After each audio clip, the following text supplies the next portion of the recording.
Tonight by a 25-year veteran of the grief counseling business. John Welshons is with us. He is the author, by the way, of Awakening from Grief, and he has joined us here in our studio.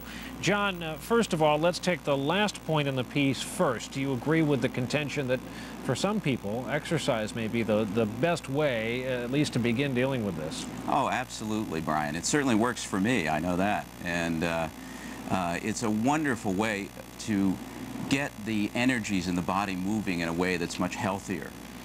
John, this tragedy is not the same, I imagine, as counseling someone who has lost a spouse, a loved one, a family member. This has reached out and touched every American. It has damaged the nation. The loss of life is approaching 7,000. Where to begin? How does it differ from your usual line of work? Well, because it's so awesome and because it affects virtually every person in America. We've all been touched by this. Our lives have all been changed by this. And there's just been nothing of this magnitude that's ever happened on American soil before. What do you tell people? Well, I like to look at the positive side of things, which is what I think Mayor Giuliani has been trying to stress. And I like to look at the fact that in spite of this tragedy, in spite of the horror that we've seen, what we've seen come out of so many people is an incredible outpouring of love and compassion and caring and really reaching out to our neighbors and to total strangers in a way we haven't seen in this culture in decades. The grief people are experiencing right now is also combining with fear. People are worried about the U.S. military response. They're worried about the retaliation that may follow that or some random act of terrorism. What do you say to that?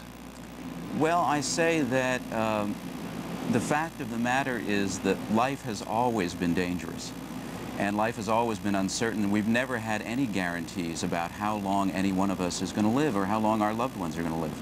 This kind of event actually can bring our attention to that fact in a way that makes us so much more present in our lives and so much more aware of everything that happens, so much more attentive to our relationships and our loved ones, that we really want to spend each day knowing that we have done the most that we can to connect with our loved ones.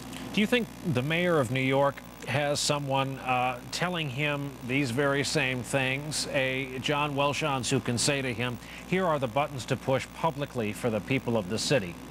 You know, my sense is, Brian, he's so good at it that I can't imagine that it isn't coming from this very sincere place inside of him. Well, that's very interesting. When does this start to, has it reached its apex? I note we have 16 fire department funerals in the New York area tomorrow. There was one today in the town where I live, another one tomorrow. Does it get worse? Is it already getting better? Well, it gets worse and better at the same time. I think the difficult thing for a lot of people will be the fact that so many bodies won't be found. And we saw that the other day with the folks who were standing in line to get death certificates. I mean, that's an extraordinary event in itself. People don't normally have to stand in line to get a death certificate.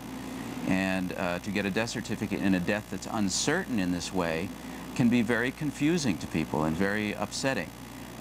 Many people aren't ready to do it. One thing that I've been suggesting to families is that even if they aren't ready to have a memorial service or a funeral, it might be a wonderful thing to bring the family and friends and community together to have a celebration of the life of that person who's missing. At least a gathering of some time. You're right. Okay. John Welshons, again, a 25-year veteran of grief counseling and the author of Awakening from Grief. John, thank you very much for being with us here tonight. We'll take a break. We'll look at the other issue that has come out of all of this. That is the safety of the sky over the